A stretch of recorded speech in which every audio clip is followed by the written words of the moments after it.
Wala daw hong birth record sa Philippine Statistics Authority ang mahigit sa 400 individuals na nakalista bilang recipients ng confidential funds ng Office of the Vice President at Department of Education. Noong ang nandun pa ay si Vice President Sara Duterte. Nasa 200 recipients naman ng confidential fund, ang doble ang pangalan sa PSA records. Idinitalye ni House Committee on Good Government and Public Accountability Chairman Joel Chua ang naging findings ng PSA sa 677 names na ibinigay nila para suriin. Hiniling ng komite sa PSA na i-authenticate ang birth, marriage at death records ng mga nasabing pangalan na lumabas sa acknowledgement receipts na isinumite ng OBP.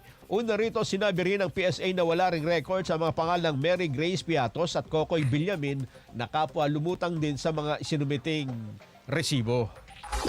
Tayo po ay sumulat upang isumite ang 677 pang pangalan na nakalagay sa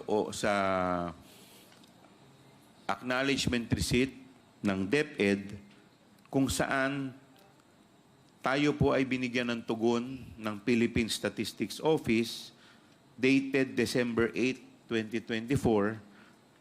At dito, kanila pong sinasabi na out of 677 individuals, 405 ay walang birth certificate.